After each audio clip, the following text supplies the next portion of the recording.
Hi hello ನಮಸ್ಕಾರ ವೀಕ್ಷಕರೇ, welcome back to my YouTube channel content diaries by Sneha Pai. ಸ್ನೇಹಿತರೆ, ನಮ್ಮ ಇಂದಿನ ಕಂಟೆಂಟಲ್ಲಿ ನಾನು ನಿಮಗೆ ಒಂದು ಹೊಸ ವಿಷಯದ ಬಗ್ಗೆ ತಿಳಿಸ್ಲಿಕ್ಕಿದ್ದೇನೆ. ಮನಸ್ಸಿದ್ರೆ ಮಾರ್ಗ ಅಂತ ಹೇಳುವುದನ್ನು ಈ ಒಂದು ಕಾನ್ಸೆಪ್ಟಲ್ಲಿ ನಾವು ಅರ್ಥ ಮಾಡ್ಕೊಂಡಾಗೆ ಆಗ್ತದೆ. ಒಂದು ಒಳ್ಳೆಯ ಕೆಲಸವನ್ನ ಮಾಡಿದ್ರೆ ನಾವೆಲ್ಲಿದ್ರೂ ಕೂಡ ನಮ್ಮನ್ನು ಅರಿಸಿಕೊಂಡು ಬರ್ತಾರೆ ಅಂತ ಹೇಳುವಂಥದ್ದು ಸತ್ಯ. ಹಾಗಿರುವಾಗ ಮಹಿಳೆಯರು, ಮುಖ್ಯವಾಗಿ ಗೃಹಿಣಿಯರು, ಏನಾದರೂ ಒಂದು ಕೆಲಸವನ್ನ ಮಾಡಬೇಕು, ನಾವೇ ಸ್ವಂತಿಕೆಯಿಂದ ದುಡಿಬೇಕು ಅಂತ ಹೇಳುವ ಆಸೆ ಹೊತ್ತ ಮಹಿಳೆಯರಿಗೆ ಇದೊಂದು ಸ್ಫೂರ್ತಿದಾಯಕವಾದ ವಿಡಿಯೋ ಅಂತ ಅನಿಸ್ತದೆ. ನಾನು ಯಾವುದರ ಬಗ್ಗೆ ಹೇಳ್ತಿದ್ದೇನೆ, ಯಾವ ವಿಷಯದ ಬಗ್ಗೆ ನಿಮಗೆ ಪ್ರಸ್ತಾಪಿಸಲಿಕ್ಕಿದ್ದೇನೆ ಅಂತ ಹೇಳೋದು ನಿಮಗೆ ಸ್ವಲ್ಪ ಹೊತ್ತಲ್ಲೇ ಗೊತ್ತಾಗ್ತದೆ. ಸೊ ಇದಕ್ಕಾಗಿ ನಾನು ಬಂದಿರುವಂಥದ್ದು ಉಡುಪಿ ಜಿಲ್ಲೆಯ ಬ್ರಹ್ಮಾವರ ತಾಲೂಕಿನ ಮಹಾಲಿಂಗೇಶ್ವರ ದೇವಸ್ಥಾನದ ಸಮೀಪವೇ ಇರುವ ಈ ಒಂದು ಮನೆಗೆ. ಇವರು ಮನೆಯ ಎಲ್ಲ ಜವಾಬ್ದಾರಿಗಳನ್ನು ನಿರ್ವಹಿಸಿಕೊಂಡು ಏನಾದರೂ ಒಂದು ಸಾಧಿಸಬೇಕು ಅಂತ ಹೇಳುವ ಒಂದು ಛಲದಿಂದ, ಹಾಗೆಯೇ ತನ್ನ ಸ್ವಂತ ದುಡಿಮೆಯಿಂದ ಸ್ವಲ್ಪವಾದರೂ ಉತ್ಪತ್ತಿಯನ್ನ ಮಾಡಬೇಕು ಅಂತ ಹೇಳುವ ಒಂದು ಆಸೆಯನ್ನ ಹೊಂದಿಕೊಂಡು ಈ ಒಂದು ಕೆಲಸಕ್ಕೆ ಧುಮುಕಿದವರಂತೆ. ಸ್ವಂತ ದುಡಿಮೆಯನ್ನ ಮಾಡಿಕೊಂಡು ಯಶಸ್ಸನ್ನ ಸಾಧಿಸಿದ್ದಾರೆ ಅಂತ ಹೇಳುವುದನ್ನ ನಾನು ನಿಮಗೆ ತೋರಿಸ್ಲಿಕ್ಕಿದ್ದೇನೆ. ಯಾಕಪ್ಪ ಮನೆಗೆ ಕರ್ಕೊಂಡು ಹೋಗಿ ಗೃಹಿಣಿಯರಿಗೆ ಸ್ಫೂರ್ತಿದಾಯಕವಾದ ವಿಷಯದ ಬಗ್ಗೆ ತಿಳಿಸ್ತೀನಿ ಅಂತ ಹೇಳ್ತಿದ್ದಾರೆ ಅಂದ್ಕೊಂಡ್ರ? ಹಾಗಾದ್ರೆ ಇವರು ಆಯ್ದುಕೊಂಡ ವಿಷಯವಾದ್ರೂ ಏನು? ಯಾವ ಒಂದು ವಿಷಯ ಆಧಾರಿತವಾಗಿ ಸ್ವಂತ ದುಡಿಮೆಯನ್ನ ಮಾಡಿಕೊಂಡು ಅವರು ಯಶಸ್ಸನ್ನ ಹೇಗೆ ಪಡೆದಿದ್ದಾರೆ ಅಂತ ಹೇಳುವ ಒಂದು ಕಾತುರ ಇದ್ದೇ ಇರ್ತದೆ ಅಲ್ವಾ?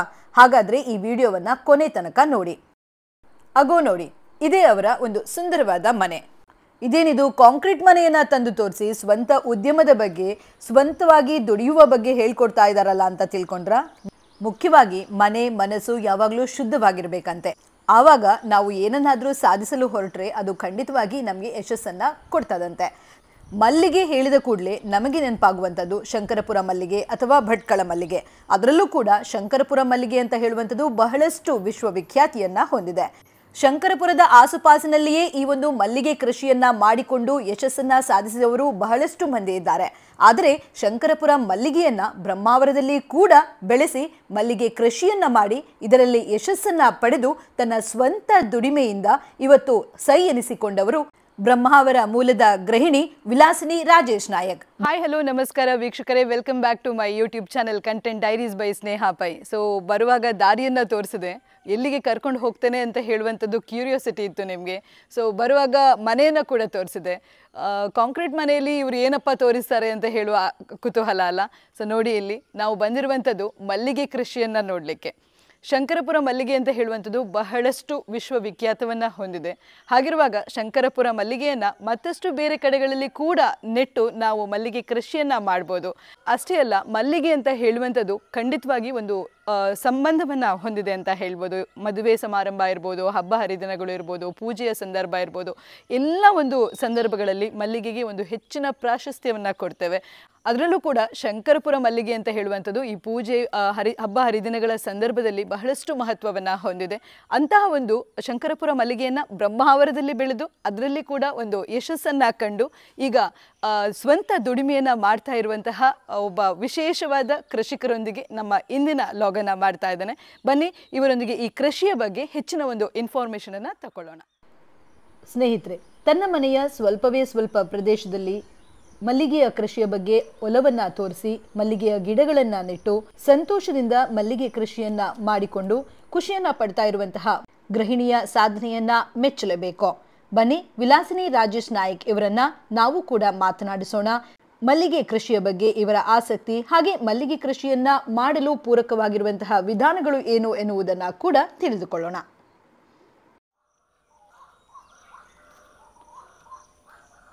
ನಮಸ್ತೆ ಮೇಡಮ್. ನಮಸ್ತೆ ವಿಲಾಸಿನಿ ಅವರೇ, ಖುಷಿ ಆಗ್ತಾ ಇದೆ, ನೀವೀಗ ಹೂವನ್ನ ತೆಗಿತಾ ಇದ್ದೀರಾ. ನಾವು ಯಾವಾಗ್ಲೂ ಸಹ ಮಲ್ಲಿಗೆ ಅಂತ ಹೇಳಿದ ಕೂಡಲೇ ನೋಡುವಂಥದ್ದು, ಕೇಳುವಂಥದ್ದು ಶಂಕರಪುರ ಮಲ್ಲಿಗೆ, ಭಟ್ಕಳ ಮಲ್ಲಿಗೆ ಅಂತ. ಆದ್ರೆ ಶಂಕರಪುರ ಮಲ್ಲಿಗೆಯನ್ನ ಬ್ರಹ್ಮಾವರದಲ್ಲಿ ಬೆಳೆದು ಒಂದು ಯಶಸ್ಸನ್ನ ಸಾಧಿಸಿದ್ದೀರಾ ನೀವು. ಸೊ ಖುಷಿ ಆಗ್ತಿದ್ಯಾ ನಿಮ್ಗೆ? ನನಗಂತೂ ತುಂಬಾನೇ ಖುಷಿ ಇದೆ ಇದರಲ್ಲಿ. ಅಂದರೆ ನಾವು ಇದರಿಂದ ಹಣವನ್ನು ಸಂಪಾದಿಸೋಕ್ಕಿಂತ ಜಾಸ್ತಿ ನಾವು ನೆಮ್ಮದಿಯನ್ನು ಸಂಪಾದಿಸ್ತೇವೆ ಅಂತ ಹೇಳ್ಬೋದು. ನನಗಂತೂ ಟೈಮ್ ಪಾಸ್ ಅಂದರೆ ಇದೆ ಅಂತ ಹೇಳ್ಬೋದು. ನಾವು ಮನೆಯಲ್ಲಿ ನಮ್ಮ ಕೆಲಸ ಇದ್ದೇ ಇರ್ತದೆ, ಅದರ ನಂತರ ಏನಾದರೂ ಒಂದು ಮಾಡಬೇಕು ಅಂತ ನನ್ನ ಒಂದು ಅನಿಸಿಕೆ ಇತ್ತು. ಹಾಗಾಗಿ ನಾನು ಈ ಗಿಡಗಳನ್ನು ಹಾಕಿ ಇದರಲ್ಲಿ ನಾನು ಟೈಮ್ ಪಾಸನ್ನು ಮಾಡ್ತಾ ಇದ್ದೇನೆ, ಹಾಗೆ ಸ್ವಲ್ಪ ಸಂಪಾದನೆಯನ್ನು ಕೂಡ ಮಾಡ್ತಾ ಇದ್ದೇನೆ. ಹಾಗೆ ವಿಲಾಸಿನಿ ಅವರೇ, ನೀವು ಹೇಳಿದ್ರಿ ಈಗ ನಿಮ್ಮ ಖುಷಿಗೋಸ್ಕರ ನೀವು ಮಾಡ್ತಾ ಇದ್ದೀರಾ ಅಂತ ಹೇಳಿ. ಈ ಒಂದು ಮಲ್ಲಿಗೆಯನ್ನ ಬ್ರಹ್ಮಾವರದಲ್ಲಿ ಬೆಳೆಯುವ ಒಂದು ಸಾಹಸಕ್ಕೆ ಕೈ ಹಾಕುವ ಅಂತ ಹೇಳಿ ಹೇಗೆ? ಪ್ರಾರಂಭದಲ್ಲಿ ನಾನು ಇಷ್ಟೊಂದು ಗಿಡವನ್ನ ಹಾಕ್ತೇನೆ ಅಂತ ಅನ್ಕೊಂಡ್ಲೇ ಇಲ್ಲ. ನಾನು 10 ಗಿಡವನ್ನ ಮಾತ್ರ ತಂದು ನಟ್ಟಿದ್ದು. ಅಂದರೆ ಅದರಲ್ಲಿ ನನಗೆ ನಡಲಿಕ್ಕೂ ಬರ್ತಾ ಇರಲಿಲ್ಲ. ನಾನು ನರ್ಸರಿಗೆ ಹೋಗಿ ಬೇರೆ ಏನಾದರೂ ಒಂದು ಪರ್ಚೇಸ್ ಮಾಡೋಣ ಅಂತ ಹೋಗಿದ್ದು. ಅಲ್ಲಿ ಮಲ್ಲಿಗೆ ಗಿಡ ನೋಡಿ ಸ್ವಲ್ಪ ಪರ್ಚೇಸ್ ಮಾಡೋಣ ಅಂತ 10 ಗಿಡ ಪರ್ಚೇಸ್ ಮಾಡಿದ್ದೆ. ಆದರೆ ನನಗೆ ಯಾವ ರೀತಿ ಮಣ್ಣು ಹಾಕಬೇಕು, ಯಾವ ಪಾಟ್ ಹಾಕಬೇಕು ಏನು ಕೂಡ ಗೊತ್ತಿರಲಿಲ್ಲ. ನಂತರ ನಾನು ಅವ್ರ ಹತ್ರನೇ ಪಾಟಲ್ಲಿ ಹಾಕಿಸಿ ಮತ್ತೆ ಮನೆಗೆ ತಂದು ನಟ್ಟಿದ್ದು. ಅದರ ಒಂದು ಗ್ರೋತ್ ನೋಡಿ ಇನ್ನೂ ಸ್ವಲ್ಪ ಗಿಡವನ್ನು ಮಾಡೋಣ ಅಂತ ಅಂದ್ಕೊಂಡೆ. ಅಂದರೆ ಸ್ಟಾರ್ಟಿಂಗಲ್ಲಿ ಸ್ವಲ್ಪ ಸ್ವಲ್ಪ ಹೂವು ಸಿಗ್ತಾ ಇತ್ತು. ಇಷ್ಟೇ ಹೂವು ಸಿಗ್ತಾ ಇದೆ, ಇನ್ನೂ ಜಾಸ್ತಿ ಹೂವು ಬೇಕು ನನಗೆ ಅಂತ ನಾನು ಸ್ವಲ್ಪ ಜಾಸ್ತಿ ಗಿಡಗಳನ್ನು ತಂದು ನಟ್ಟಿದ್ದು. ನಂತರ ನಾನು ಈ ಗಿಡಗಳಿಂದ ನಾನು ಫಸ್ಟ್ ತಂದಿದ್ನಲ್ಲ ಅದೇ ಗಿಡಗಳಿಂದ ಹೊಸ ಹೊಸ ಗಿಡಗಳನ್ನು ಮಾಡ್ತಾ ಹೋದೆ. ಹಾಗಾಗಿ ನನ್ನ ಹತ್ರ ಈಗ ಇಷ್ಟೊಂದು ಗಿಡಗಳಿವೆ. ವಿಲಾಸಿನಿ ಅವರು, ನೀವೀಗ ಒಂದು ಗಿಡದಿಂದ ಪ್ರಾರಂಭಗೊಂಡು ಇಷ್ಟು ಗಿಡಗಳನ್ನ ಈಗ ಹಾಕಿದ್ದೀರಾ, ಅದರಲ್ಲೂ ಕೂಡ ಹಣವನ್ನ ಸಂಪಾದಿಸ್ತೇನೆ ಅಂತ ಹೇಳಿ ಹೆಮ್ಮೆಯಿಂದ ಹೇಳ್ತಾ ಇದ್ದೀರಾ. ಅಂದ್ರೆ ಇದೊಂದು ಸ್ವಂತ ದುಡಿಮೆ ಆಗಿರ್ತದೆ. ಮನೆಯಲ್ಲೇ ಕೂತ್ಕೊಂಡು ಸ್ವಲ್ಪ ಕೆಲಸ ಆದ್ಮೇಲೆ ಮನೆ ಕೆಲಸವನ್ನ ಕೂಡ ನೋಡ್ಕೊಂಡು ನಮ್ಮ ಸ್ವಂತ ದುಡಿಮೆಯನ್ನ ಮಾಡುವಂತದ್ದು ಬಹಳಷ್ಟು ಒಂದು ಶ್ಲಾಘನೀಯ ಆಗಿರ್ತದೆ. ಹಾಗಿರುವಾಗ ನಿಮ್ಗೆ ಒಂದು ಕುಟುಂಬದವರ ಸಹಕಾರ ಹೇಗಿತ್ತು? ಫಸ್ಟ್ ನೀವು ಹೇಳಿದ್ರಿ ನಾನು ಒಂದು ಪಾಟ್ಸ್ ಅನ್ನ ತಂದು ಸ್ಟಾರ್ಟ್ ಮಾಡಿದೆ ಅಂತ. ನಿಮ್ಗೆ ನಿಮ್ಮ ಫ್ಯಾಮಿಲಿಯವರು ಹೇಗೆ ಸಪೋರ್ಟ್ ಮಾಡಿದ್ರು? ಸ್ಟಾರ್ಟಿಂಗಲ್ಲಿ ಅವ್ರು ಹೇಳಿದರು, ನಿನಗೆ ಆಗ್ತದ ಇದು ಯಾಕೆ ತಂದಿದ್ದು? ನೀವು ಬೇರೆ ಗಿಡ ಏನು ಮಾಡ್ತಾ ಇಲ್ಲ, ಇದನ್ನು ತಂದು ಇಷ್ಟು ಕಷ್ಟಪಡುವಂತಹ ಒಂದು ಕೆಲಸ ನಿನ್ನಿಂದ ಸಾಧ್ಯ ಇದೆಯಾ ಅಂತ. ಏನು ಬೇಕಾದರೂ ಮಾಡು, ನನ್ನನ್ನು ಕರಿಬೇಡ ಅಂತ ಮನೆಯವರು ಅಂದರೆ ನನ್ನ ಹಸ್ಬೆಂಡ್ ಹೇಳಿದರು. ನಾನು ನನ್ನಷ್ಟಕ್ಕೆ ಮಾಡ್ತಾ ಹೋದೆ, ಇನ್ನೂ ಸ್ವಲ್ಪ ಗಿಡಗಳನ್ನು ಹಾಕ್ತಾ ಹೋದೆ. ಈಗ ನನಗೆ ಎಲ್ಲರೂ ಸಪೋರ್ಟ್ ಮಾಡ್ತಾ ಇದ್ದಾರೆ. ನನ್ನ ತವರು ಮನೆಯವರು ಕೂಡ ನನಗೆ ಸಪೋರ್ಟ್ ಮಾಡ್ತಾ ಇದ್ದಾರೆ, ಇಲ್ಲೂ ಕೂಡ ನನಗೆ ಸಪೋರ್ಟ್ ಮಾಡ್ತಾ ಇದ್ದಾರೆ. ಅತ್ತೆ ನನಗೆ ಹೂವೆಲ್ಲ ತೆಗಿಲಿಕ್ಕೆ ಸಪೋರ್ಟ್ ಮಾಡ್ತಾರೆ. ಹಾಗೆ ಎಲ್ಲರೂ ಕೂಡ ಅಂದರೆ ಸ್ಟಾರ್ಟಿಂಗಲ್ಲಿ ಅವರಿಗೆ ನಾನು ಇಷ್ಟೊಂದು ಮಾಡ್ತೇನೆ ಅಂತ ಅಂದ್ಕೊಂಡೇ ಇರಲಿಲ್ಲ. ಈಗ ಇದನ್ನು ನೋಡಿ ಅವರು ಕೂಡ ಇದರಲ್ಲಿ ಒಂದು ಇಂಟ್ರೆಸ್ಟನ್ನು ತೋರಿಸ್ತಾ ಇದ್ದಾರೆ ಅಂತ ಹೇಳ್ಬೋದು. ಯಾರು ಕೂಡ ಒಂದು ಗಿಡವನ್ನು ಹಾಕಿ ಅಂದರೆ ಯಾರು ಕೂಡ ಈ ಮಲ್ಲಿಗೆ ಗಿಡವನ್ನು ಒಂದು ಹಾಕಿದರೆ ಸಾಕು, ಅವರಿಗೆ ತುಂಬಾ ಇಂಟ್ರೆಸ್ಟ್ ಬಂದು ತುಂಬ ಗಿಡ ಖಂಡಿತ ಅವರು ಮಾಡ್ತಾರೆ ಅಂತ ಹೇಳ್ಬೋದು. ಇದರ ಒಂದು ಈ ರೀತಿಯಾದ ಒಂದು ಗೆಲ್ಲನ್ನು ನಟ್ಟಿದ್ರೂ ಕೂಡ ಹೊಸ ಗಿಡವನ್ನು ಮಾಡಬಹುದು. ಹಾಗೆ ಇದು ಒಂದು ದುಬಾರಿಯಾದ ಒಂದು ಹೂವು ಅಂತ ಹೇಳ್ಬೋದು. ತುಂಬ ಹೂವಿದೆ, ಅದರಲ್ಲಿ ಇದು ಒಂದು ದುಬಾರಿ ಇದೆ. ಹಾಗೆ ಕೆಲವೊಮ್ಮೆ ಇದರ ರೇಟ್ ಕೂಡ ತುಂಬ ಡೌನ್ ಕೂಡ ಬರ್ತದೆ. ಎರಡು ಕೂಡ ಮ್ಯಾನೇಜನ್ನು ನಾವು ಮಾಡ್ಕೊಳ್ಬೇಕು. ತುಂಬ ಡೌನ್ ಆದಾಗ ಬೇಸರ ಮಾಡ್ಕೊಳ್ಬಾರ್ದು, ಹಾಗೆ ಹೆಚ್ಚಿದೆ ಅಂತ ಖುಷಿ ಪಡಬಾರ್ದು. ನಮಗೆ ನಾವು ಹೂವನ್ನು ಕಟ್ಟಿ ಒಂದು ದೇವರಿಗೆ ಒಂದು ತಲುಪ್ತದೆ ಅಂತ ಒಂದು ಉದ್ದೇಶದಿಂದ ನಾವು ಮಾಡ್ತಾ ಇರಬೇಕು. ಆಗ ಹಣದ ಒಂದು ಹಿಂದೆ ಹೋಗಬಾರ್ದು, ನಾವು ನಮ್ಮ ಒಂದು ಇಂಟ್ರೆಸ್ಟಿಂದ ಇದನ್ನು ಮಾಡಬೇಕು ಅಂತ ಹೇಳ್ತೇನೆ. ಓಕೆ, ಕೃಷಿಯಲ್ಲಿ ಮೊದಲಿಂದ ಕೂಡ ನಿಮಗೆ ಇಂಟ್ರೆಸ್ಟ್ ಇತ್ತಾ? ಇಲ್ಲ, ಖಂಡಿತ ಇರಲಿಲ್ಲ.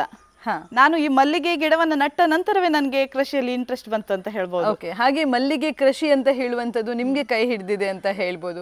ಯಾಕಂದ್ರೆ ಎಲ್ಲಾ ಒಂದು ಬೆಳೆಯನ್ನ ಬೆಳಿಬೇಕು ಅಂತ ಹೇಳಿದ್ರೆ ಎಲ್ಲಿಗೂ ಕೂಡ ಸಾಧ್ಯ ಆಗುದಿಲ್ಲ. ಇಲ್ಲ. ಅಂತದ್ರಲ್ಲಿ ನಿಮ್ಗೆ ಮಲ್ಲಿಗೆ ಕೃಷಿಯಿಂದ ನೀವು ಈಗ ಖುಷಿಯನ್ನ ಪಡ್ತಾ ಇದ್ದೀರಾ. ಹಣದಿಂದ ಮುಖ್ಯವಾಗಿ ನೆಮ್ಮದಿಯ ಕಡೆಗೆ ನಿಮ್ಮ ಪಯಣ ಸಾಗ್ತಾ ಇದೆ. ಸೊ ಹೇಗೆ ಇದರ ಒಂದು ರುಟೀನ್ ಕೆಲಸವನ್ನ ನೀವು ಮಾಡ್ತೀರಾ ಅಂತ ಹೇಳ್ಬೋದಾ? ಅಂದರೆ ತುಂಬ ಹೂ ಇದ್ದಾಗ ನಾನು 5 ಗಂಟೆಗೆ ಹೇಳ್ತೇನೆ, ಇಲ್ಲದಿದ್ದರೆ 6 ಗಂಟೆಗೆ ಹೇಳ್ತೇನೆ. ಒಳಗಡೆ ಒಂದು ಸಲ ಕೆಲಸ ಮಾಡಿ ನಂತರ ಹೊರಗಡೆ ಬರ್ತೇನೆ. ಪುನಃ ನಾನು 7-7:15ಗೆ ಪುನಃ ಒಳಗಡೆ ಹೋಗಿ ತಿಂಡಿ ಎಲ್ಲ ಮಾಡಿಕೊಂಡು ಮಕ್ಕಳಿಗೆ ಶಾಲೆ ಇದ್ದರೆ ಶಾಲೆಗೆ ಕಳಿಸಿ ಪುನಃ ನಾನು ಇದರ ಹತ್ರ ಬರ್ತೇನೆ. ಅಂದರೆ ಒಳಗಡೆ ನಾನು 7:30-8 ಗಂಟೆ ಒಳಗೆ ನನ್ನ ಕಿಚನ್ ಕೆಲಸ ಹಾಗೆ ಮನೆ ಒರೆಸೋದು ಅದೆಲ್ಲ ಆಗ್ತದೆ. ನಂತರ ಇಲ್ಲಿ ಬಂದು ಇದರ ಒಂದು ಕೆಲಸ ಮಾಡ್ತೇನೆ. ಮಧ್ಯಾಹ್ನ 12-12:30 ತನಕ ಮಾತ್ರ ಮಾಡ್ತೇನೆ. ಎಷ್ಟೇ ಹೂವಿದ್ರೂ ಕೂಡ ನಾನು ಅಷ್ಟೇ ಹೂವು ಅಂದರೆ ಎಷ್ಟು ಆಗ್ತದೆ ಅಷ್ಟು ಹೂವನ್ನು ಕಟ್ಟಿ ನಾನು ಸೇಲ್ ಮಾಡ್ತೇನೆ, ಉಳಿದದ್ದನ್ನು ಸಂಜೆ ಕಟ್ತೇನೆ. ಈ ರೀತಿಯಾಗಿ ಮಾಡ್ತಾ ಇದ್ದೇನೆ.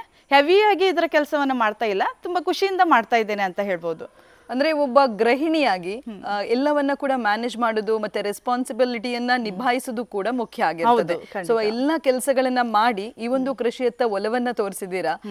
ಅದು ಕೂಡ ಮುಖ್ಯವಾಗಿ ನಾವೀಗ ಹೇಳ್ಬೇಕು ಅಂತ ಹೇಳಿದ್ರೆ ನಾವು ಫಸ್ಟ್ ಕೊಡುವಂತಹ ಒಂದು ಕಮೆಂಟ್ ನಮ್ಮ ಹತ್ರ ಜಾಗ ಇಲ್ಲ. ಹೌದು. ಸೊ ನಾವು ಚಿಕ್ಕ ಚಿಕ್ಕ ಮನೆಗಳಲ್ಲಿ ವಾಸಿಸ್ತೇವೆ ಅಥವಾ ಇಂಡಿಪೆಂಡೆಂಟ್ ಹೌಸಸ್ ಕಮ್ಮಿ ಆಗಿದೆ, ನಾವು ಫ್ಲಾಟ್ಸ್ ಅಲ್ಲಿ ಇರ್ತೇವೆ, ನನಗೆ ಇಂಟ್ರೆಸ್ಟ್ ಇದೆ ಮಾಡ್ಲಿಕ್ಕೆ ಆಗುದಿಲ್ಲ ಅಂತ ಹೇಳುವವರೇ ಜಾಸ್ತಿ ಇರ್ತಾರೆ. ಹಾಗಿರುವಾಗ ನಿಮ್ಗೆ ನೀವು ಮಾಡಿರುವಂತಹ ಕೃಷಿಯನ್ನ ನೋಡಿದ್ರೆ ಖಂಡಿತವಾಗಿ ಇದನ್ನ ಹೆಮ್ಮೆಯಿಂದ ಹೇಳ್ಬೇಕು. ಯಾಕಂತ ಹೇಳಿದ್ರೆ ನೀವು ಪಾಟ್ಸ್ ಅಲ್ಲಿ ಇದನ್ನ ನಟ್ಟಿದ್ದೀರಾ, ಅಂದ್ರೆ ಒಂದ್ ರೀತಿ ಟಬ್ ಅನ್ನ ಮಾಡ್ಕೊಂಡು ಅದರಲ್ಲಿ ನೀವು ಮಲ್ಲಿಗೆ ಗಿಡವನ್ನ ಮಲ್ಲಿಗೆ ಕೃಷಿಯನ್ನ ಮಾಡ್ತಾ ಇದ್ದೀರಾ. ಸೊ ಇದ್ರ ಬಗ್ಗೆ ಏನ್ ಹೇಳಲಿಕ್ಕೆ ಇಷ್ಟಪಡ್ತಾರೆ? ಯಾಕಂದ್ರೆ ಫಸ್ಟ್ ನೀವು ಮಾಡಿದ್ದು ಒಂದು ಪಾಟ್ ಇಂದ ಸ್ಟಾರ್ಟ್ ಮಾಡಿದ್ರಿ ಅಂತ ಹೇಳಿದ್ರಿ, ಮತ್ತೆ ಇಷ್ಟು ಒಂದು ಪಾಟ್ಸ್ ಗಳನ್ನ ಹಾಕ್ಬೇಕು, ಇಷ್ಟು ಮಲ್ಲಿಗೆ ಕೃಷಿಯನ್ನ ಮಾಡ್ಬೇಕು ಅಂತ ಹೇಳಿ ಹೇಗೆ ಬಯಕೆ ಬಂತು ನಿಮ್ಗೆ? ನಾನು ಸ್ಟಾರ್ಟಿಂಗ್ ಅಲ್ಲಿ ಒಂದು 10 ಪಾಟನ್ನು ಅವ್ರ ಹತ್ರ ಹಾಕಿಸಿ ತಂದೆ ಅಂತ ಆವಾಗ ಹೇಳಿದೆ. ನಂತರ ನಾನು ಪಾಟ್ಗೆ 400 ರೂಪಾಯಿ 500 ರೂಪಾಯಿ ಈ ರೀತಿಯಾದ ಒಂದು ರೇಂಜ್ ಇರ್ತದೆ. ಚಿಕ್ಕ ಪಾಟಲ್ಲಿ ಹಾಕಿದ್ರೆ ಅದು ಅಷ್ಟೊಂದು ಅಗಲವಾಗಿ ಬೆಳೆಯೋದಿಲ್ಲ. ಹಾಗಾಗಿ ನಂತರ ನಾನು ಗ್ರೋ ಬ್ಯಾಗ್ ಅನ್ನು ಪರ್ಚೇಸ್ ಮಾಡಿದೆ. ಅದು 20 ರೂಪಾಯಿ 22 ರೂಪಾಯಿ ಈ ರೇಂಜಲ್ಲಿ ಇತ್ತು. ಅಂದರೆ ನಾವು ಹೆಚ್ಚಿಗೆ ಇನ್ವೆಸ್ಟ್ ಮಾಡಲಿಕ್ಕೂ ಆಗೋದಿಲ್ಲ, ಇದರಿಂದ ನಾನು ಸಂಪಾದನೆ ಮಾಡ್ತೇನೆ ಅಂತ ಅಂದ್ಕೊಂಡಿರಲಿಲ್ಲ. ಹಾಗಾಗಿ ಹೆಚ್ಚು ಇನ್ವೆಸ್ಟ್ ಮಾಡೋದು ಬೇಡ ಅಂತ ನಾನು ಗ್ರೋ ಬ್ಯಾಗನ್ನು ತಂದು ಅದರಲ್ಲಿ ನಟ್ಟಿದ್ದು. ನಂತರ ಆ ಗ್ರೋ ಬ್ಯಾಗ್ 1-1.5 ವರ್ಷಕ್ಕೆ ಹಾಳಾಗ್ತಾ ಬಂತು, ಅಂದರೆ ಹರಿದು ಹೋಗ್ತದೆ ಅದು ಸಾಮಾನ್ಯವಾಗಿ. ನಂತರ ನಾನು ಪುನಃ ಪಾಟನ್ನು ಪರ್ಚೇಸ್ ಮಾಡಬೇಕಾದ್ರೆ ಪುನಃ 500 ರೂಪಾಯಿ ಕೊಡಬೇಕು. ಮತ್ತು ನನ್ನ ಹತ್ರ ಒಂದು 10 ಪಾಟ್ ಇದ್ದರೆ 10 ಗಿಡ ಇದ್ದರೆ ಪರವಾಗಿಲ್ಲ, 50 ಗಿಡ ಇದೆ, 50 ಗಿಡಕ್ಕೆ 500 ರೂಪಾಯಿ ಅಂದರೆ ತುಂಬ ಹಣ ಬೇಕಾಗ್ತದೆ. ಹಾಗಾಗಿ ಈ ರೀತಿಯಾದ ಒಂದು ಟಬ್ಗಳು ಸಿಗ್ತದಲ್ವ, ಅದು 100 ರೂಪಾಯಿಗೆ ನನಗೆ ಸಿಕ್ಕಿತು. ಹಾಗಾಗಿ ನಾನು ಇದರಲ್ಲೇ ತಂದು ಹಾಕಿದ್ದೇನೆ. ಹಾಗೆ ಇದಕ್ಕೆ ಮಣ್ಣು ಸ್ವಲ್ಪ ಜಾಸ್ತಿ ಬೇಕಾಗ್ತದೆ, ಆದರೂ ಪರವಾಗಿಲ್ಲ. ಗಿಡ ನೋಡಿ ಎಷ್ಟು ಚೆನ್ನಾಗಿ ಬೆಳೀತದೆ ಅಂತ, ನೆಲದಲ್ಲಿ ಹಾಕಿದ ಗಿಡದಂತೆ ಬೆಳೀತದೆ. ಹಾಗೆ ಪಾಟ್ ಅಂದರೆ ತುಂಬ ಅದಕ್ಕೆ ಜಾಗ ಇರುವುದಿಲ್ಲ, ಈ ಟಬ್ ಅಂದರೆ ತುಂಬ ಅಗಲದ ಇರ್ತದೆ. ಹಾಗೆ ಎಷ್ಟು ಅಗಲ ಇದೆ ಅಷ್ಟೇ ಅಗಲ ನಮ್ಮ ಗಿಡವನ್ನು ಕೂಡ ನಾವು ಬೆಳೆಸಬಹುದು ಇದರಲ್ಲಿ. ಹಾಗೆ ಇದಕ್ಕೆ ಒಂದು 3-4 ವರ್ಷ ನಾವು ರೀಪಾಟಿಂಗ್ ಮಾಡುವ ಅಗತ್ಯ ಇರುವುದಿಲ್ಲ.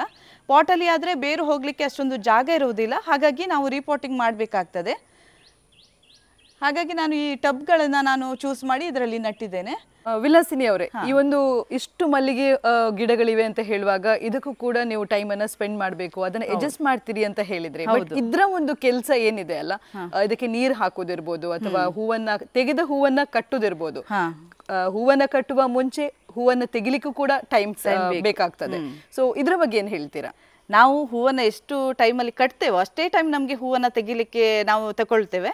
ಅಂದರೆ ತುಂಬ ಹೂ ಆಗ್ತದೆ ಕೆಲವೊಮ್ಮೆ. ನನ್ನ ಇಲ್ಲಿ ಹೆಚ್ಚಿಗೆ ಅಂದರೆ ಒಂದು 2.5 ಅಟ್ಟೆ ಆಯಿತು ನನ್ನ 50 ಗಿಡದಲ್ಲಿ.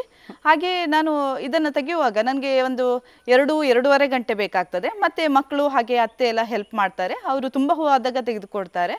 ಹಾಗೆ ನಾನು ಇದನ್ನು ಎಷ್ಟು 8:30 ನಂತರ ಕಟ್ಟಲಿಕ್ಕೆ ಸ್ಟಾರ್ಟ್ ಮಾಡ್ತೇನೆ. ಕೆಲವೊಮ್ಮೆ 8:30 ಆದರೂ ಕೂಡ ನನ್ನ ಹೂ ತೆಗೆದು ಆಗೋದಿಲ್ಲ, ಅಂದರೆ ತುಂಬ ಹೂ ಇದ್ದಾಗ. ನಂತರ 9:30 ಆಗ್ತದೆ. ಹಾಗೆ ಕೂತ್ಕೊಂಡು ನನಗೆ ಮಾರುಕಟ್ಟೆಗೆ ನೀಡಲಿಕ್ಕೆ ಟೈಮ್ ಅಂತ ಏನೂ ಇಲ್ಲ. ಕೆಲವೊಮ್ಮೆ ಅವರು ಒಂದು ಚೆಂಡ ಆದಾಗ ಬಂದು ತೆಗೆದುಕೊಂಡು ಹೋಗ್ತಾರೆ. ಹಾಗೆ ಇಲ್ಲಾದರೆ ಸಂಜೆ ಆದರೂ ಪರವಾಗಿಲ್ಲ. ಆ ರೀತಿ ಇದ್ದಾಗ ನನಗೆ ಯಾವುದೇ ಟೆನ್ಷನ್ ಇಲ್ಲದೆ ನಾನು ಹೂವನ್ನು ಕಟ್ತೇನೆ. ಹಾಗೆ ಗಿಡಕ್ಕೆ ನೀರನ್ನು ಹಾಕೋದಾದರೆ ನಾನು ದಿನಕ್ಕೆ ಒಮ್ಮೆ ಮಾತ್ರ ಹಾಕ್ತೇನೆ. ಒಂದು ಬೆಳಗ್ಗೆ ಹಾಕಿದರೆ ಸಂಜೆ ಹಾಕುವುದಿಲ್ಲ. ಅಂದರೆ ಅದರ ಬುಡವನ್ನು ನೋಡಿ ನಾನು ನೀರನ್ನು ಹಾಕ್ತೇನೆ. ಬುಡ ಸ್ವಲ್ಪ ಡ್ರೈ ಆಗಿದ್ರೆ ನಾನು ನೀರನ್ನು ಹಾಕ್ತೇನೆ, ಇಲ್ಲಾದರೆ ಹಾಕುವುದಿಲ್ಲ. ಈ ರೀತಿಯಾಗಿ ಮಾಡ್ತಾ ಇದ್ದೇನೆ. ಸೊ ಅಂದ್ರೆ ಎಷ್ಟು ಬಿಸಿಲಿದ್ರೂ ಕೂಡ ಇದರ ಒಂದು ಅಡಿ ಏನಿದೆ ಅದನ್ನ ನೋಡಿ ನೀರನ್ನ ಹಾಕುವಂಥದ್ದು. ಇದಕ್ಕೆ ನೀರು ಜಾಸ್ತಿಯೂ ಹಾಕಬಾರ್ದು, ಕಡಿಮೆನೂ ಹಾಕಬಾರ್ದು.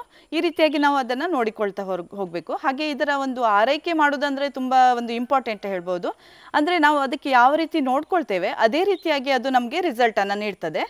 ನಾವು ಅದರ ಹತ್ರ ಹೆಚ್ಚು ಹೋಗದೇ ಇದ್ದರೆ ಅದು ನಮಗೆ ಹೂವನ್ನು ನೀಡೋದೇ ಇಲ್ಲ ಅಂತ ಹೇಳ್ಬೋದು.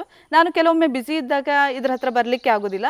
ಆಗ ಆ ಗಿಡಗಳನ್ನು ನೋಡಿದರೆ ಗೊತ್ತಾಗ್ತದೆ ಅದು ಅಷ್ಟೊಂದು ಹೂವನ್ನು ನೀಡೋದಿಲ್ಲ, ಹಾಗೆ ಸ್ವಲ್ಪ ಡಲ್ ಆಗಿ ಕಾಣಿಸ್ತದೆ. ಅಂದರೆ ನನಗೆ ಆ ರೀತಿಯಾಗಿ ಕಾಣಿಸ್ತದೆ. ನಾನು ಯಾವಾಗಲೂ ಇದರ ಹತ್ರ ಬರ್ತಾ ಇರ್ತೇನೆ, ಹಾಗಾಗಿ ಇದು ತುಂಬ ನನ್ನ ಜೊತೆ ಮಾತಾಡ್ತಾ ಇರ್ತದೆ ಅಂತ ಹೇಳ್ಬೋದು. ಖಂಡಿತವಾಗಿ ಗಾರ್ಡನಿಂಗ್ ಅಂತ ಹೇಳುವ ಒಂದು ಕ್ಷೇತ್ರದಲ್ಲಿ ಯಾರಿಗೆ ಆಸೆ ಇದೆಯೋ, ಅದರಲ್ಲಿ ಯಾರಿಗೆ ಅಭಿರುಚಿ ಇದೆಯೋ ಅವರು ಆ ಗಿಡಗಳೊಂದಿಗೆ ಒಂದು ಸಂಬಂಧವನ್ನ ಹೊಂದಿರ್ತಾರಂತೆ. ಸೊ ಗಿಡಗಳು ಮಾತನಾಡುವಾಗ ನಮ್ಮ ಮನಸ್ಸಿಗೆ ನೀಡುವ ಮುದ ಇದೆ ಅಲ್ಲ, ಅದು ನಮ್ಗೆ ಬೇರೆ ಇದರಲ್ಲಿ ಪಡ್ಕೊಳ್ಳಿಕ್ಕೆ ಆಗೋದಿಲ್ಲ. ಸೊ ಒಂದು ಮನುಷ್ಯರ ಹಾಗೆ ಅದು ನಮ್ಮನ್ನ ಪ್ರೀತಿಸ್ತದೆ ಅಂತ ಹೇಳ್ಬೋದು. ಅಂತಹ ಒಂದು ವಾತ್ಸಲ್ಯವನ್ನ ಅದು ನಮ್ಗೆ ಕೊಡ್ತದೆ. ಹಾಗಿರುವಾಗ ನಿಮ್ಗೂ ಆ ಒಂದು ಫೀಲಿಂಗ್ ಇದೆ, ನಿಮ್ಗೂ ಆ ಒಂದು ಅಭಿರುಚಿ ಇದೆ ಅಂತ ಹೇಳ್ಬೋದು. ಓಕೆ, ಸೊ ಈಗ ನೀರನ್ನ ಹಾಕ್ತೀರಿ ಹೇಳಿದ್ರಿ. ಮಳೆಗಾಲದಲ್ಲಿ ಮತ್ತೆ ಬೇಸಿಗೆ ಕಾಲದಲ್ಲಿ ಯಾವ ರೀತಿಯ ಒಂದು ನೀರಿನ ಅವಶ್ಯಕತೆ ಇದೆ ಅಂತ ಹೇಳ್ತೀರಿ? ಯಾಕಂದ್ರೆ ಮಳೆಗಾಲದಲ್ಲಿ ಹೂವಿನ ಒಂದು ಪ್ರಮಾಣ ಕಮ್ಮಿ ಇರಬಹುದು. ಹೌದೌದು. ಓಕೆ, ಆಗ ಯಾವ ರೀತಿಯಲ್ಲಿ ಕ್ರಮವನ್ನ ಕೈಗೊಳ್ತೀರಾ ನೀವು? ಮಳೆಗಾಲದಲ್ಲಿ ನೀರು ಇದಕ್ಕೆ ಜಾಸ್ತಿ ಆಗ್ತದೆ. ನಾನು ಆವಾಗಲೇ ಹೇಳಿದಂತೆ ನೀರು ಜಾಸ್ತಿಯೂ ಆಗಬಾರ್ದು. ಹಾಗಾಗಿ ನಾನು ಇದಕ್ಕೆ ಏನಾದರೂ ಒಂದು ಕವರ್ ಮಾಡಿರ್ತೇನೆ. ಅಂದರೆ ಗ್ರೋ ಬ್ಯಾಗ್ ಅಥವಾ ಇದು ಡಸ್ಟ್ಬಿನ್ನಿಗೆಲ್ಲ ಹಾಕ್ತಾರಲ್ಲ ಆ ಕವರನ್ನು ನಾನು ಇದಕ್ಕೆ ಸೆಟ್ ಮಾಡಿ ನೀರು ಒಳಗೆ ಹೋಗದೇ ಇದ್ದ ಹಾಗೆ ಮಾಡ್ತೇನೆ. ಸ್ವಲ್ಪ ಅಲ್ಲಲ್ಲಿ ಹೋಲ್ ಮಾಡ್ತೇನೆ, ಅಂದರೆ ಸ್ವಲ್ಪ ನೀರು ಇದಕ್ಕೆ ಬೇಕೇ ಬೇಕು. ಆ ರೀತಿಯಾಗಿ ನಾನು ಮಳೆಗಾಲದಲ್ಲಿ ಇದನ್ನು ಮೇಂಟೈನ್ ಮಾಡ್ತಾ ಇರ್ತೇನೆ. ಹಾಗೆ ಬೇಸಿಗೆಯಲ್ಲಿ ಅದೇ ನಾನು ನೀರನ್ನು ನೋಡಿಕೊಂಡು ಹಾಕ್ತೇನೆ. ಅವರೇ, ನಾವು ಈ ಒಂದು ಗಿಡವನ್ನ ಅಂತ ಹೇಳುವಾಗ ಸೊ ಇದರಲ್ಲಿ ಕೆಲವು ಗಿಡಗಳು ಹುಟ್ಟುವುದು, ಕೆಲವು ಗಿಡಗಳು ಸಾಯುವುದು ಕೂಡ ಸಾಮಾನ್ಯವಾಗಿರ್ತದೆ. ಹಾಗಿರುವಾಗ ನೀರು ಸ್ವಲ್ಪ ಜಾಸ್ತಿ ಆದ್ರೆ ಕೂಡ ಗಿಡ ಸಾಯ್ಬೋದು, ಅಥವಾ ಯಾವುದಾದ್ರೂ ಒಂದು ಪೋಷಕಾಂಶ ಕಮ್ಮಿ ಆದ್ರೂ ಕೂಡ ಸಾಯ್ಬೋದು. ಸೊ ಇಲ್ಲಿ ನಿಮ್ಗೆ ಯಾವ ರೀತಿಯ ಅನುಭವ ಆಗಿದೆ ಅಂತ ಹೇಳ್ಬೋದಾ? ಅಂದರೆ ಗಿಡಗಳು ಎಷ್ಟು ವರ್ಷ ಬರ್ತದೆ ಅಂತ ಹೇಳಿದರೆ, ಅಂದರೆ ನಾವು ಅದನ್ನು ನೋಡಿಕೊಂಡಾಗೆ ಅದು ಅದರ ಒಂದು ಕೆಲವರು ಇದರ ಹತ್ರ ಹೋಗೋದಿಲ್ಲ, ಆಗ ಒಂದು 5-6 ತಿಂಗಳಲ್ಲಿ ಅದು ಸಾಯ್ತದೆ. ನಾನು ಈಗ ನಟ್ಟು ಒಂದು ಸಾಧಾರಣ 3 ವರ್ಷ ಆಗ್ತಾ ಬಂತು. 3 ವರ್ಷದಲ್ಲಿ ಕೆಲವೊಂದು ಗಿಡಗಳು ಸತ್ತಿದೆ. ಅಂದರೆ ಅದಕ್ಕೆ ಕೆಲವೊಂದು ಕಾಯಿಲೆ ಬರ್ತದೆ, ಮನುಷ್ಯರಿಗೆ ಯಾವ ರೀತಿ ಕಾಯಿಲೆ ಬರ್ತದೆ ಅದೇ ರೀತಿಯಾಗಿ ಅದಕ್ಕೆ ಕಾಯಿಲೆ ಬರ್ತದೆ. ಕೆಲವೊಂದು ರೋಗಗಳಿಗೆ ನಾವು ಅದಕ್ಕೆ ಮೆಡಿಸಿನನ್ನು ಹಾಕಿ ಸರಿಪಡಿಸ್ಬೋದು, ಕೆಲವೊಂದು ರೋಗಕ್ಕೆ ನಮಗೆ ಸಾಧ್ಯ ಇಲ್ಲ. ಅಂದರೆ ಯಾವುದೇ ಮೆಡಿಸಿನ್ ಹಾಕಿದರೂ ಕೂಡ ಬೇರಿನಲ್ಲಿ ಏನಾದರೂ ರೋಗ ಬಂದರೆ ಅದನ್ನು ಉಳಿಸಿಕೊಳ್ಳುವುದು ತುಂಬಾ ಕಷ್ಟ ಅಂತ ಹೇಳ್ಬೋದು. ನನ್ನ ಒಂದು 10ರಿಂದ 15 ಗಿಡ ಅದೇ ರೀತಿಯಾಗಿ ಅಂದರೆ ಬೇರಿನಲ್ಲಿ ಏನಾದರೂ ತೊಂದರೆ ಬಂದು ಸತ್ತು ಹೋಗಿದೆ. ಹಾಗೆ ನನ್ನ ಉಳಿದಂತಹ ಗಿಡಗಳು ಇವೆ. ನಾನು ಅದು ಹೋಗಿದಂತಹ ಜಾಗದಲ್ಲಿ ಕೆಲವೊಂದು ಗಿಡವನ್ನು ನಟ್ಟಿದ್ದೇನೆ. ಇದೇ ರೀತಿಯಾಗಿ ನಾವು ಅಂದರೆ ಈ ಗಿಡದಿಂದ ನಾವು ಹೊಸ ಗಿಡವನ್ನು ಮಾಡಿಕೊಳ್ಬಹುದು. ಯಾವ ಗಿಡ ಹೋಗಿದೆ ಅದೇ ಜಾಗದಲ್ಲಿ ನಾವೇ ತಯಾರಿಸಿದಂತಹ ಗಿಡವನ್ನು ಹಾಕಿ ನಾನು ಪುನಃ ಗಿಡಗಳನ್ನು ಮಾಡಿಕೊಂಡಿದ್ದೇನೆ. ಈ ರೀತಿಯಾಗಿ ಎಷ್ಟು ವರ್ಷ ಬರ್ತದೆ ಅಂತ ಹೇಳಲಿಕ್ಕೆ ಆಗೋದಿಲ್ಲ. ಕೆಲವರ ಬಳಿ 14 ವರ್ಷದ ಗಿಡಗಳು ಇವೆ ಅಂತ ಹೇಳ್ತಾರೆ. ಹಾಗಾಗಿ ಈ ಪಾಟ್ನಲ್ಲಿ ನಾವು ನೀರು ನಿಲ್ಲದೆ ಅಂತ ನಾವು ನೋಡಿಕೊಂಡ್ರೆ ತುಂಬ ವರ್ಷ ನಾವು ಇದನ್ನು ನೋಡಿಕೊಳ್ಬಹುದು ಅಂತ ಹೇಳ್ಬೋದು. ಅಂದರೆ ಪ್ರೀತಿಯ ಆರೈಕೆ ಮತ್ತೆ ಒಂದು ಪ್ರಾಪರ್ ಇನ್ಫಾರ್ಮೇಶನ್ ನ ಪ್ರಕಾರ ಅದನ್ನ ಆರೈಕೆ ಮಾಡಿದ್ರೆ ಹೌದು ಹೆಚ್ಚು ವರ್ಷಗಳ ಕಾಲ ಕೂಡ ಒಂದು ಗಿಡ ಜೀವಿತವಾಗಿರ್ತದೆ ಅಂತ ಹೇಳ್ಬೋದು. ಖಂಡಿತ ಹೌದು. ನಾವು ಗಿಡವನ್ನು ನಡುವಾಗ ಎಷ್ಟು ತಿಂಗಳ ಗಿಡ ಅಂತ ಅಂದರೆ ನಾವು ನಟ್ಟ ನಂತರ ಅದರ ತಿಂಗಳನ್ನು ನಾವು ಲೆಕ್ಕ ಮಾಡ್ತಾ ಇರ್ತೇವೆ. 3 ತಿಂಗಳ ನಂತರ ನಾವು ಇದರಿಂದ ಹೂವನ್ನು ಪಡಿಬಹುದು, ಅಥವಾ 6 ತಿಂಗಳ ನಂತರ ಅಂದರೆ ಗಿಡದ ಒಂದು ಗ್ರೋತನ್ನು ನೋಡಿ ನಾವು ಹೂವನ್ನು ತೆಗಿತೇವೆ. ಅದೇ ರೀತಿಯಾಗಿ ನಾವು ಮಕ್ಕಳನ್ನು ಯಾವ ರೀತಿಯಲ್ಲಿ ತಿಂಗಳಲ್ಲಿ ನಾವು ಇದು ಮಾಡ್ತೇವೆ, ಇಷ್ಟು ತಿಂಗಳ ಮಗು, 1 ವರ್ಷದ ಮಗು, ಅದೇ ರೀತಿಯಾಗಿ ನಾವು ಈ ಮಲ್ಲಿಗೆ ಗಿಡದವನ್ನು ಕೂಡ ವರ್ಷದ ಲೆಕ್ಕದಲ್ಲಿ ನೋಡಿಕೊಳ್ತಾ ಇರ್ತೇವೆ. ಹಾಗಾಗಿ ಇದನ್ನು ಕೂಡ ನಾನು ನನ್ನ ಮಕ್ಕಳಂತೆ ನೋಡಿಕೊಳ್ತಾ ಇದ್ದೇನೆ ಅಂತ ಹೇಳ್ಬೋದು. ನಾನು ಪ್ರತಿಯೊಂದು ಗಿಡಕ್ಕೂ ಕೂಡ ನನ್ನ ಪ್ರೀತಿಯನ್ನು ತೋರಿಸ್ತಾ ಇದ್ದೇನೆ. ಪ್ರತಿಯೊಂದು ಗಿಡವೂ ಕೂಡ ನನಗೆ ತುಂಬ ಇಳುವರಿಯನ್ನು ನೀಡ್ತಾ ಇದೆ. ಈ ರೀತಿಯಾಗಿ ನಾನು ನನ್ನ ಗಿಡಗಳನ್ನು ಮಕ್ಕಳಂತೆ ನೋಡಿಕೊಳ್ತಾ ಇರ್ತೇನೆ. ಅಂದರೆ ಮಕ್ಕಳಿಗೆ ನಾವು ಯಾವ ರೀತಿಯಲ್ಲಿ ಆರೈಕೆ ಮಾಡ್ತೇವೆ, ಒಂದೊಂದು ತಿಂಗಳಿಗೂ ಕೂಡ ನಾವು ಹೇಗೆ ಮಕ್ಕಳನ್ನ ನಾವು ನೋಡ್ಕೊಳ್ತಾ ಇರ್ತೇವೆ, ಚಿಕ್ಕ ಮಗುವಿಂದ ಹಿಡಿದು ದೊಡ್ಡವರಾಗುವ ತನಕ. ಹಾಗೆ ಈ ಒಂದು ಗಿಡಗಳನ್ನ ಕೂಡ ನೀವು ಆರೈಕೆ ಮಾಡ್ತಾ ಇದ್ದೀರಾ? ಹೌದು. ಅಂದರೆ ಒಂದೊಂದು ತಿಂಗಳಿಗೆ ಈಗ ಮಕ್ಕಳಿಗೆ ಯಾವ ರೀತಿಯಲ್ಲಿ ತಿಂಗಳು ಆಹಾರವನ್ನು ಚೇಂಜ್ ಮಾಡಬೇಕು, ಅದೇ ರೀತಿಯಾಗಿ ಈ ಗಿಡಗಳಿಗೂ ಕೂಡ ಮಾಡಬೇಕಾಗ್ತದೆ.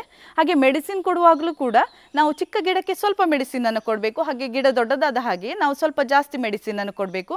ಇದೇ ರೀತಿಯಾಗಿ ನಾವು ಮಕ್ಕಳನ್ನು ಯಾವ ರೀತಿಯಲ್ಲಿ ನೋಡಿಕೊಳ್ತೇವೆ ಅದೇ ರೀತಿಯಾಗಿ ನಾವು ಈ ಗಿಡಗಳನ್ನು ನೋಡಿಕೊಳ್ಬೇಕು. ಆಗ ಮಾತ್ರ ಅದು ನಮಗೆ ಇಳುವರಿಯನ್ನು ನೀಡ್ತದೆ ಅಂತ ಹೇಳ್ತಾ ಇದ್ದೇನೆ.